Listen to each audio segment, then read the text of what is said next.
Okay, we'll start with this. Well, as I predicted, tiny Tina Ruprecht of Germany successfully defended her WBC minimum weight title against her mandatory challenger of Mexico, Gutierrez. And I have to say that even though Tina, ahead of this fight, had been out a long while, well over a year, she didn't miss a beat. She looked sharp out there, looked dominant. You talk about what won Tina Ruprecht this fight, and it's everything I told you.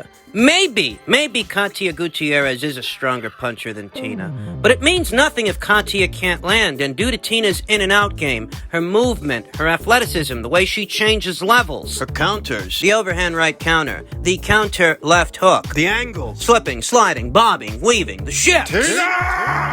Tina Ruprecht, tiny Tina Ruprecht, was firing on all cylinders. Fundamentally sound, coming in at a slight crouch with that chin tucked, slipping and sliding her way in, not lunging in, not hyperextending with her punches. No.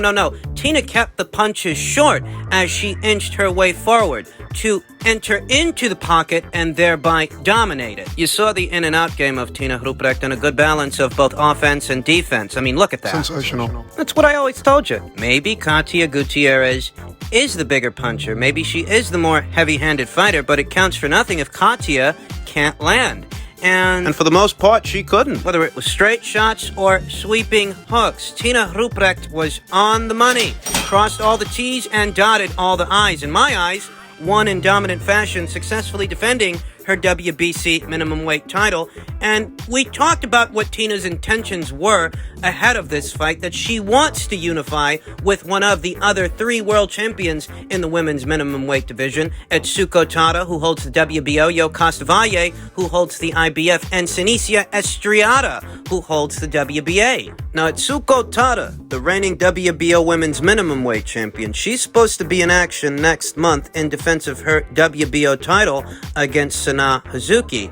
And Sana's coming right off that loss to Yo Costavalle, the reigning IBF champion, at this same weight in January. We talked about that fight here on the channel, and Sana Hazuki was Yo Costavalle's mandatory challenger. Why Sana is being afforded another world title shot, another world title opportunity when she's coming right off a loss is anybody's guess. That's who the reigning champion is supposed to be fighting. Also set to go down next month on the 7th, Yo Costavalle is going to be defending her IBF title against Deborah Rengifo. And with the three champions at this weight, Tina Ruprecht, Yo Costavalle, and Etsuko Tada, defending their titles over the summer months, I see a window of opportunity for a unification match that could happen sometime in the fall or winter months. Because Tina says she wants to unify, so does Etsuko Tada. Before the pandemic hit and ruined everything last year, Yo Costa and Tina, they were actually supposed to fight each other for a second time in what would have been a unification match. And we all know Senicia Superbad Estrada, she'd love a fight with any one of these girls. So I see an environment to where a unification match might happen between at least two of these world champions before this year is out. It's just a question of which two. I'd have to say that comparatively, the most dangerous fight is the Estrada fight for any one of these fighters. But at the same time, Senicia Estrada is the only one of these fighters, the only one of these world champions that's with a major outfit, a major promoter that can afford to finance the fight between Etsuko Tada, Tina Ruprecht, or Yo Costavalle. It's the most dangerous fight for any of them, it is. But it's also the easiest to make because Senicia, unlike the other three champions at this weight, she's the only one that's with a major promotional outfit that has a major platform deal. Financial backing for the fight, compensation is easy to come by with Senicia. She's just a lot harder to beat than the other three girls. So maybe two of these champions decide to fight each other to circumvent an Estrada fight, or maybe one of them bites the bullet and decides to fight her before this year is out. We'll see what happens. We then come to the heavyweight contest by way of Queensberry Promotions. Big juggernaut Joyce's match with Carlos Takam, the very game Carlos Takam, who exposed many of the defensive deficiencies in Joe Juggernaut's game. In truth, I shouldn't say exposed at all, because it's no secret that Joe Joyce can be hit. I mean, we saw that in the Bryant Jennings fight. We saw that in the Daniel Dubois fight. And all of those are fights that Joe Joyce won. Better still, those fights are fights that highlight Joe Joyce has defensive lapses in judgment. It's a part of the reason that he's renowned for his world-class chin, that in spite of having those defensive deficiencies, he can take what the other guy's got and outlast him. And I think that's what happened here with Carlos Takam, the always game Carlos Takam, who can be a rough night for just about anybody. Just making it rough for Joe in there. Before that 6th round TKO stoppage, what many are describing as an early stoppage, because even though Carlos Takam was hurt, and there were several unanswered shots. Not all of them landed. Carlos was still bobbing, still weaving, still blocking, still protecting himself. He was attempting to fight back in his own way. I mean, I think he probably could have survived that salvo, and maybe Joe would have stopped him eventually. I don't rule that out. He got through with a clean shot and the referee stopped it. Carlos was hurt. I understand that. That was on the heels of a barrage of punches from Joyce, but not all of those punches landed. Some of those punches were bobbed, weaved, slipped, blocked, and a clean one got through, sent Carlos to come back a bit, snapped his head back. That's when the referee decided to call it a day, but it does seem early to me, it does. It did when the fight was stopped. Which seems almost customary at this point in a Carlos Takam fight. I think that Carlos deserved a little bit more consideration from the ref. Hey, let the people get their money's worth. If this guy is on the brink, being put in his back pocket, let the people see it. They came to see a show. Seemed early to me, that's all I'm saying. Better still, I think, even if the ref hadn't stopped it in the 6th, Joe would have got him eventually, because Joyce is a machine.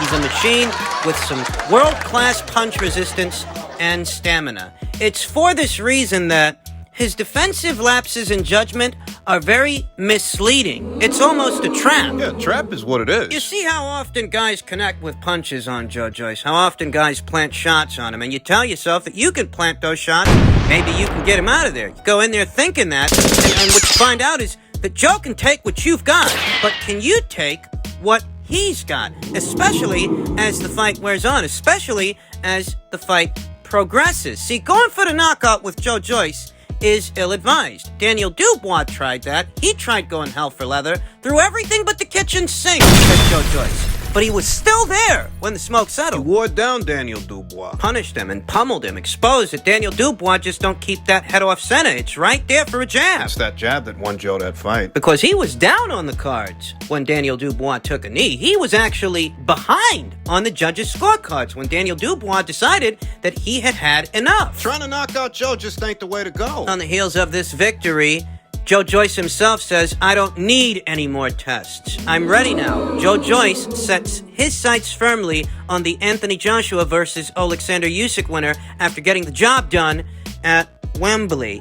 And, we talked about how Joyce has been installed as the WBO's next mandatory challenger for the winner of Joshua versus Usyk. But I don't expect that the winner of that fight, whoever it might be, will have to face Joe immediately after. I think that there will be other mandatories with other alphabet organizations in the rotation that must be satisfied before the WBOs, before Joe. I think that if Anthony Joshua successfully defends his titles in September against Usyk, then Joyce won't be next, because I've never seen it done that way. 2 back-to-back mandatories with the same organization, the WBO? No, I don't think so. Now, if it's Usyk that emerges the victor, I could then see Joyce coming immediately after, because Usyk, unlike Anthony Joshua, won't have defended the WBO title 2 times. He'll be a newly crowned champion. If Alexander Usyk upsets the apple cart for AJ in September, I think it's a little bit more possible that Joyce gets the fight next. I've often wondered what would happen in a championship boxing match, pro boxing match between Smokin' Joyce and Alexander Usyk, it being that when they met, that was a semi-pro contest, a 5-rounder. What happens over 12? I mean, you know what you have to do, but the question still is, can you do it in 12 rounds as opposed to just 5? Stick and move, that's the ticket. If not for the collapse of Joshua versus Fury, we would have got that answer. We would have found out, because it was supposed to be about Usyk versus Joyce not that long ago. They were supposed to fight. Joshua versus Fury collapsed, and the plan changed. Now, Joshua's got to satisfy his mandatory, and Alexander Usyk And Joyce has managed to secure a spot in line. He'll eventually get the winner. Usyk, having faced Joyce before in that semi-pro tournament, the World Series of Boxing, he knows what he has to do. He's got to stay mobile. He's got to stick and move. Question is, can he do it over 12 rounds? Comes to Anthony Joshua versus Joyce. Anthony Joshua's got to be careful here because Anthony Joshua is a boxer-puncher that does go for the knockout. He has exhibited the ability to use his jab, stay behind it over 12 in the Andy Ruiz Jr. rematch. He has shown he can pace himself over 12 rounds. Put the heavy artillery away and box. Just box. What he's essentially done is adopt a second base style that he can resort to. The elite guys, the good ones, the real good ones, they often do. It's the difference between Pretty Boy Floyd and Money Mayweather. Or the difference between the Tyson Fury that fought Deontay Wilder the first time and the Tyson Fury that fought Deontay Wilder the second time. That's assuming that whole engagement isn't scripted. But the real elite guys, they often have two base styles that they can resort to. Anthony Joshua is more of a boxer-puncher than anything else, but he has shown the ability to be a pure boxer. A completely defensively minded fighter that stays behind his jab and knows how to stick and move over 12. That's the kind of fight he'd have to fight against Joyce. You don't go for the knockout with this guy. If it's gonna come, you let it come. But you don't look for it. Because this guy, if nothing else, is very durable. And if he can take what you got after you've blown your load, that opens the door for him to take you out once exhaustion has set in. I mean, that's why I categorize Joyce's defensive lapses in judgment as being very deceptive. You get the feeling that, yeah, you can hit this guy, you can nail him with hard shots, and what you're not realizing is that even if you do and you burn through your energy reserves, you may not have anything left, but he will. So I'm very much intrigued by this fight, and this goes to show that intriguing fights for Anthony Joshua really aren't limited to the winner of Wilder vs. Fury 3, assuming Wilder vs. Fury 3 even happens. Finally, I'm sure most of you have heard by now, per tweet from Michael Benson, Canelo Alvarez has reportedly now received a draft contract for the Canelo-plant undisputed fight, further progress towards the deal for September 18th, PBC on Fox, pay-per-view, according to Mike Coppinger, who might be working for ESPN now, but he still doubles as a shill for the PBC. And, you know, I've often thought about what it might mean moving forward if the courtship between Canelo Alvarez and the PBC goes well for the PBC, because in many ways, this is a rehearsal for them to see if they can successfully do business with Canelo Alvarez. His terms. Agreeable terms that are agreeable with what he wants, because he don't need you, but you do need him. Your fighters do as well, because nobody gives a fuck, and I mean nobody gives a fuck about Jermall Charlo. The fuck cares about Charlo versus Montiel? Benavidez versus Usyk. I mean, at this point, you're just wasting David Benavidez's time and squandering his talent. I mean, Benavidez versus Romer Angulo, Benavidez versus Ronald Ellis, Benavidez versus Jose Usyk. You're not gonna move the needle with any of that shit. You probably could move the needle with a Benavidez versus Charlo fight, but Charlo, well, he's found every excuse in the book to not fight David Benavidez after having been the one that called him out. His trainer, Ronnie Schill. I think you mean Shields. Ronnie Schill. It's Ronnie Shields. I know what I said. Ronnie Schill basically said in so many words that David Benavidez doesn't bring anything to the table, and now that Jermall is in a pole position to get a Canelo Alvarez fight, there's even less reason to fight David. And that's the thing. The only way that Jermall Charlo is in a pole position to fight Canelo is if Canelo continues to do business with the PBC beyond the Canelo-plant fight. Now, if he does, I could see a situation between Canelo and Jermall, because Jermall is the least threatening opponent of all Canelo Alvarez's opponent options.